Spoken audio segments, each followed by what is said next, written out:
Salut les beepers, salut les beepeuses, nouvelle vidéo. Alors unboxing plus montage d'accessoires. On avait terminé la dernière fois le montage des remontages du guidon. Et là on va rajouter les embouts que vous voyez. Donc ils viennent d'arriver de la bécannerie. Vous voyez bien emballé soigneusement. Je remercie la bécannerie parce que j'ai eu un petit problème de référence et ça a été échangé avec grand plaisir. Voilà.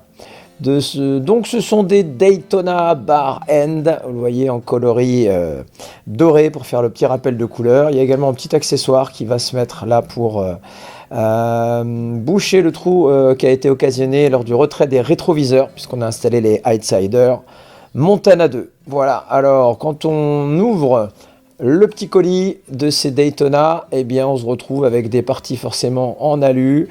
Il y a deux systèmes différents en fonction de votre grosseur de tube de guidon. Et donc on va pouvoir passer au montage.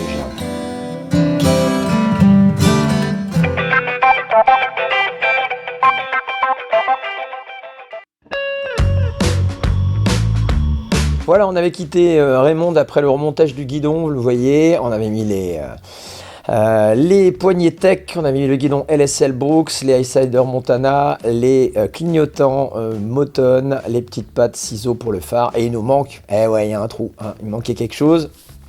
Alors, il y a également les trous, je vous le disais tout de suite dans l'unboxing, générés par le retrait des rétroviseurs. On va donc installer tout ça. Alors, j'ai déjà prépositionné la visserie sur le système. On va utiliser une clé à 6 pans.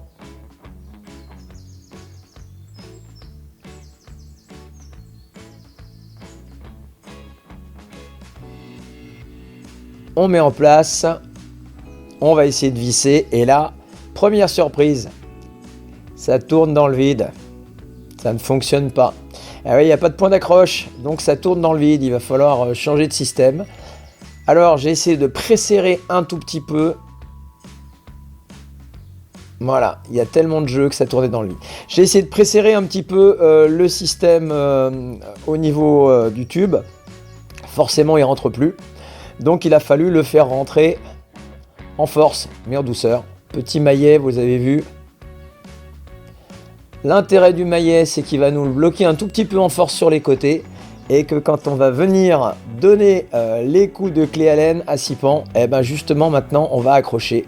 Ça va être beaucoup plus facile.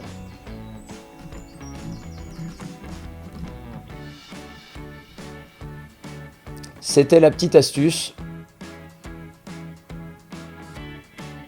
Bien entendu, on a procédé exactement de la même façon. Pour celui de l'autre côté, vous voyez, une fois monté, c'est sympathique, ça rajoute une petite touche de doré. Je rappelle que le projet c'est Black and Gold. On va rajouter bientôt une autre couleur.